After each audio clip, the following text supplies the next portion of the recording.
દરેક વિદ્યાર્થી મિત્રોનું કવિતા યુનિક એકેડમીમાં ફરીવાર હાર્દિક સ્વાગત છે. આજે આપણે ગુજરાતી વ્યાકરણનો સબ્જેક્ટ લેવાના છે અને ટોપિક છે આપણો હેતવર્ત કૃદંત. બરાબર. ગુજરાતી વ્યાકરણ હેતવર્ત કૃદંત. આપણે કૃદંતના ઘણા બધા પ્રકારો જોયા, તો એમાંથી હવે આપણે આજે એક પ્રકાર જોઈશું હેતવર્ત કૃદંત વિશે. કેમ કે આવનારી જેટલી પણ લેટેસ્ટની એક્ઝામ છે એમાં ગુજરાતી વ્યાકરણ 15 થી 20 માર્ક્સનું છે. અને મેં જેવી રીતે દરેક વિડીયોમાં કીધું છે કે આપણા માટે એક માર્ક્સ ઇમ્પોર્ટન્ટ છે. તો આ જે એક માર્ક્સ કવર કરવાનું છે એના માટે એક પોઈન્ટ પણ ઇમ્પોર્ટન્ટ છે એટલો જ. એટલા માટે આજે આપણે હેતવર્ત કૃદંતના, ધેટ મીન્સ કે કૃદંતના ઘણા બધા પ્રકારો પૂછાય છે. બરાબર. તો એ કૃદંતના પ્રકારો વિશે આપણે લાસ્ટ મેં વિડીયો પણ બનાવ્યા છે કેટલાક, અને એમાંનો એક પ્રકાર આજે આપણે ફરી એક વખત જોઈશું હેતવર્ત કૃદંત વિશે. બરાબર. મારા દરેક વિડીયોને સ્ટાર્ટિંગથી એન્ડ સુધી જોજો. તમને ઘણી બધી નાના ટોપિકો, ઘણા બધા નાના પોઈન્ટ વિશે પણ શીખવા મળશે. બરાબર. અને ગુજરાતી વ્યાકરણ છે તે તમારું છે તે નિયમ પ્રમાણે ચાલે છે. એવું નહીં કે તમે ગોખો કે મોડે કરો, ઘણી બધી બુકો લાવીને મોડે કરો, ગોખો, એ બધું કંઈ મિનિંગ જ નથી. ગુજરાતી વ્યાકરણ ફક્ત એના નિયમ પ્રમાણે ચાલે છે. નિયમને સમજો એટલે ગમે ત્યાંથી તમને પેપર સેટર ક્વેશ્ચન પૂછે એટલે તમને આવડશે ને આવડશે જ. બરાબર. તો મારા ગુજરાતી વ્યાકરણના દરેક વિડીયોને સ્ટાર્ટિંગથી એન્ડ સુધી જોજો. ઓથેન્ટિક બુકના નિયમો પ્રમાણે પાછલા વર્ષોના પૂછાયેલા ક્વેશ્ચનો, પ્લસ કેવી રીતે એને શોર્ટ ટ્રિકમાં ઓળખવામાં આવે છે. બરાબર. એ હવે આજે આપણે આ વિડીયોમાં પણ જોવાના છે. તો અહીં આપણે સ્ટાર્ટ કરીએ. સૌથી પહેલાં તો હેતવર્ત કૃદંત વિશે આપણે એની વ્યાખ્યા સમજીએ. આ કૃદંત ક્રિયાનો ઉદ્દેશ કે હેતુ દર્શાવે છે. બરાબર. હેતવર્ત કૃદંત શું દર્શાવે છે? ક્રિયાનો ઉદ્દેશ કે હેતુ દર્શાવે છે ને ક્રિયા વિશેષણ તરીકે વપરાય છે. બરાબર. શું કહે છે હેતવર્ત કૃદંત વિશે? કે આ કૃદંત ક્રિયાનો ઉદ્દેશ કે હેતુ દર્શાવે છે, ક્રિયા વિશેષણ તરીકે વપરાય છે. આ કૃદંત રૂપે ક્રિયાપદ તરીકે વપરાતું નથી, પરંતુ એક અપવાદ પણ છે. બરાબર. તો હેતવર્ત કૃદંતની વ્યાખ્યા શું કહે છે? કે આ કૃદંત ક્રિયાનો ઉદ્દેશ દર્શાવે કે હેતુ દર્શાવે છે. એનું નામ જ છે હેતવર્ત. તો એનું શું દર્શાવે છે? હેતુ દર્શાવે છે અને ઉદ્દેશ દર્શાવે છે, અને ક્રિયા વિશેષણ તરીકે વપરાય છે. બરાબર. અને કૃદંત ક્રિયાપદ તરીકે વપરાતું નથી. હવે જેવી રીતે આપણે દરેક વિડીયોમાં દરેક કૃદંતના શોર્ટ ટ્રિક્સ મેં પ્રત્યય વિશે સમજાવ્યું હતું તમને, કે પ્રત્યય પરથી તમે ઇનશોર્ટમાં ગમે ત્યાંથી તમને પૂછે તો તમને આવડી શકે છે. એવી જ રીતે હેતવર્ત કૃદંતનું આપણે પ્રત્યય ઇનશોર્ટમાં યાદ રાખવાનું છે વા કે વાને, વા અને વાને. બરાબર. જો શબ્દની પાછળ વા કે વાને આવે તો એ કયો કૃદંત છે? હેતવર્ત કૃદંત છે. બરાબર. આપણે ઉદાહરણો જોઈશું એટલે તમને વધારે સમજ પડશે. તમારે મેન યાદ રાખવાનું છે, અહીં પોઈન્ટ હાઇલાઇટ કરું છું, વા કે વાને હેતવર્ત કૃદંતને ઓળખવા માટે પ્રત્યય વપરાય છે. તો હવે અહીં આપણે જોઈશું ઉદાહરણ વિશે. ઘણા દિવસો નર્મદા કાંઠે રહેવાને નિર્ધાર કર્યો હતો. તો રહેવાને આવ્યો પ્રત્યય વાને. બરાબર. તો કયો કૃદંત છે? હેતવર્ત કૃદંત છે. તમને એક્ઝામમાં આવી રીતે આખું સેન્ટેન્સ આપ્યું હશે અને અંડરલાઈન આપ્યું હશે, તમને એવું કીધું હશે કે તમે હવે કૃદંતને ઓળખો. તો તમને ખબર હોવું જોઈએ કે વાને પ્રત્યય આવ્યો છે એટલે કયો કૃદંત હોવાનો છે? હેતવર્ત કૃદંત. બરાબર. તો તમને આવી રીતે પણ પૂછી શકે છે. અધરવાઇઝ તમને ખાલી શબ્દ આપીને પણ પૂછવામાં આવે છે કે કૃદંતને ઓળખો, તો પણ તમને આવડવું જોઈએ. બીજો ક્વેશ્ચન પછી, ઇન્દ્રા બાજુમાં કહેવા પ્રમાણે ગોઠવાય છે. તો અહીં પણ કયો કૃદંત? કહેવા. વા આવ્યો તો વા પ્રત્યય એટલે કયો કૃદંત? હેતવર્ત કૃદંત. બરાબર. તો તમને ખાલી શબ્દ આપીને કહેવા કયો કૃદંત છે ઓળખો, તો પણ તમને ખબર હોવું છે કે કહેવા વા અથવા વાને હશે તો હેતવર્ત કૃદંત હશે. અને જો તમને આવી રીતે સેન્ટેન્સ પૂછીને પણ પૂછવામાં આવે કે ઓળખો કૃદંતને, તો તમને ખબર હોવું જોઈએ કે કહેવા, વાને, આ બધા વા અને વાનેવાળા જે પ્રત્યય આવે છે તે હેતવર્ત કૃદંતના છે. તો આપણને તરત આખા સેન્ટેન્સમાંથી પણ ઓળખાઈ જાય છે. ત્યાર પછી આવે છે ત્રીજું ઉદાહરણ. અમે ભગવાનના દર્શન કરવા મંદિરે જતા હતા. તો કરવા, વા શું આવ્યું પાછું? તો કયો કૃદંત છે? હેતવર્ત કૃદંત. બરાબર. એવી રીતે ઓળખવામાં આવે છે. અંડરલાઈન તમને આપી દીધું હશે અને તમે કૃદંતને ઓળખો. ઓલ સ્ટુડન્ટ જેમને પેપર આપ્યું હશે એમને તો ખબર હશે, પરંતુ ન્યૂ સ્ટુડન્ટને ના ખબર હોય તો હવે આ વિડીયોને કમ્પ્લીટલી જોજો, જેથી તમને પણ ખબર પડી જાય. બરાબર. કેવી રીતે કૃદંતને ઓળખવામાં આવે છે. અને ઇન શોર્ટમાં એનો પ્રત્યય પણ વા કે વાને યુઝ થાય છે હેતવર્તને ઓળખવા માટે. અને કૃદંતનો 1 થી 2 માર્ક્સનો ક્વેશ્ચન આવે જ છે. બરાબર. ગાંધીજી હંમેશા સત્ય કહેવાને ટેવાયેલા હતા. તો અહીં પણ વાને એટલે કયો કૃદંત? હેતવર્ડ કૃદંત. તમને શબ્દો આપીને પણ પૂછી શકે છે અને સ્ટેટમેન્ટ આવી રીતે આખું સેન્ટેન્સ આપીને પણ પૂછી શકે છે. કામ પૂરું કર્યું ત્યારે અંધારું થવાને થોડી જ વાર હતી. તો કયો પ્રત્યય આવ્યો? વાને. શાસ્ત્રીજી ધીમેથી સભામાં બોલવા ઊભા થયા. વા એટલે કયો પ્રત્યય?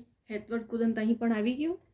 તો આ આપણે દરેક ઉદાહરણોમાં તમે જુઓ, રહેવાને, કહેવા, કરવા, જવાને, કહેવાને, થવાને, બોલવા, આ બધામાં વાને, વા, ને, વાને અને વા. કયો પ્રત્યય આવ્યો? ઇન શોર્ટમાં ઓળખવું હોય તો આપણે હેતવર્ડ કૃદંતમાં કયો પ્રત્યય આવે છે? વા અથવા વાને.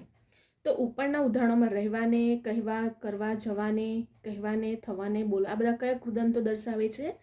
હેતવર્ડ કૃદંત દર્શાવે છે. તો આપણે ઇન શોર્ટમાં ફક્ત આ કૃદંતમાં શું યાદ રાખવાનું છે કે પ્રત્યય કયો હોવો જોઈએ? વા અને વાને હોવું જોઈએ. જો તમને પરીક્ષામાં આવી રીતે એક્ઝામમાં આવી રીતે પણ વાક્ય પૂછીને પણ પૂછી શકે છે કે તમને કૃદંતને ઓળખો, અધરવાઇઝ તમને અંડરલાઇન આપીને પણ પૂછી શકે છે અને શબ્દ આપીને પણ પૂછી શકે છે. આપણે ગમે ત્યાંથી પેપર સેટર તમને ક્વેશ્ચન પૂછે, તમને ખાલી એનો નિયમ શું યાદ રાખવાનો છે? વા અથવા વાને. બસ કૃદંતને ઓળખો એટલે યાદ રહેવું જોઈએ કે હેતવર્ડ કૃદંતમાં વા અને વાને પ્રત્યય આવે છે. તો ગમે તે રીતે પૂછે તમને ક્વેશ્ચન આવડશે ને આવડશે જ. બરાબર. તો આ કૃદંતમાં યાદ શું રાખવું હતું? મેઇન પોઈન્ટ આપણો પ્રત્યય હતો અને એની વ્યાખ્યા આપણે જોઈએ. ફરી એકવાર ફટાફટ રિવિઝન કરી લઈશું આપણે. બરાબર. તમે આનો સ્ક્રીનશોટ લઈ શકો છો, અધરવાઇઝ વિડીયોને 1 થી 2 વખત ડાઉનલોડ કરીને તમે જોશો ને એટલે તમને યાદ જ રહી જશે આ. બરાબર. તો વ્યાખ્યા શું કહેતી હતી આની? કે જ્યારે તેનો ઉદ્દેશ શું દર્શાવે છે?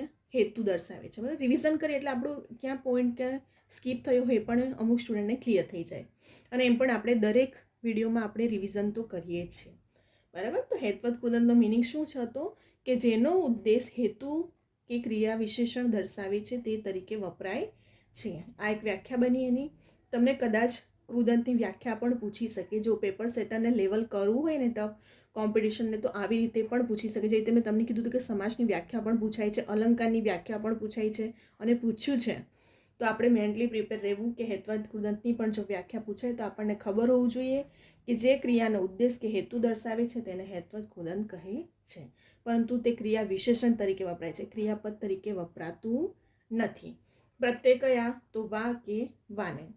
હવે ઉદાહરણો કયા જોઈએ કે ઘણા દિવસો નર્મદા કાંઠે રહેવાને નિર્ધાર કર્યો હતો. તો રહેવાને, વાને પ્રત્યય હેતવર્ડ કૃદંત.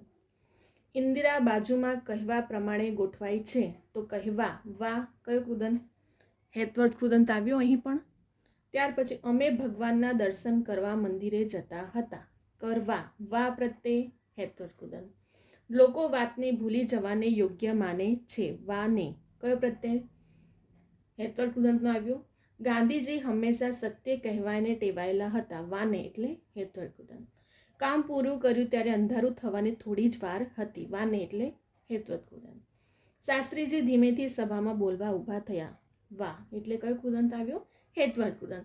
તો આ દરેક ઉદાહરણોમાં રહેવાને, કહેવા, કરવા, જવાને, કહેવાને, થવાને, બોલવા, આ બધાની પાછળ જુઓ વા અને વાને જ પ્રત્યય લાગ્યું છે.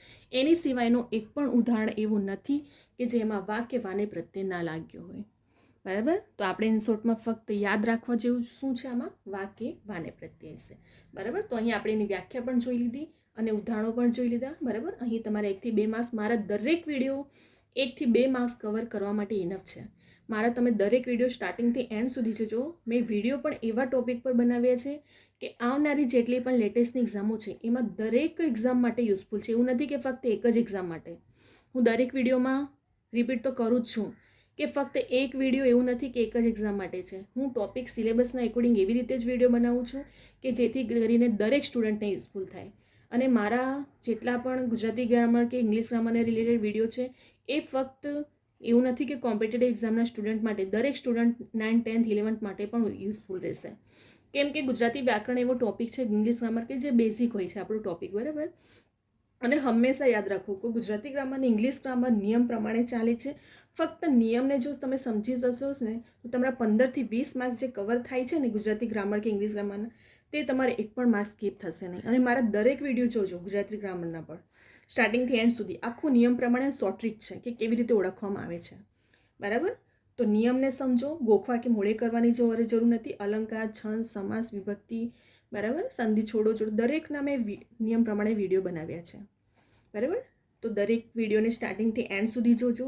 ત્યાર પછી રિઝનિંગ, મેથ, ક્વોન્ટિટી, એપ્ટિટ્યૂડના પણ શોર્ટ ટ્રીક પ્રમાણે પાછલા વર્ષોના પણ પૂછાયેલા ક્વેશ્ચનો મેં બનાવ્યા છે, જેથી કરીને સ્ટુડન્ટને ટ્રીક ખબર પડે, બરાબર. જેટલા તમે પાછલા વર્ષના ક્વેશ્ચન સોલ્વ કરશો તો તમને મેથડ ટ્રીક ખબર પડે અને આવનારી એક્ઝામ માટે પ્રિપરેશન કરતાં પણ ઇઝી રહેશે.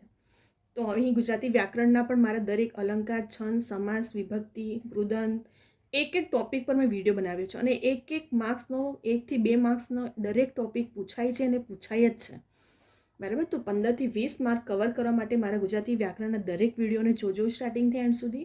આવનારી એક્ઝામમાં તમને ઘણી હેલ્પફુલ પણ થશે, બરાબર. તમે આનો સ્ક્રીનશોટ લઈ શકો છો. અધરવાઇઝ વિડીયોને ડાઉનલોડ કરીને ઘણા સ્ટુડન્ટો રિવિઝન માટે નોટબુક પણ બનાવતા હોય છે, તો તમે લખીને પણ તૈયારી કરી શકો છો, બરાબર.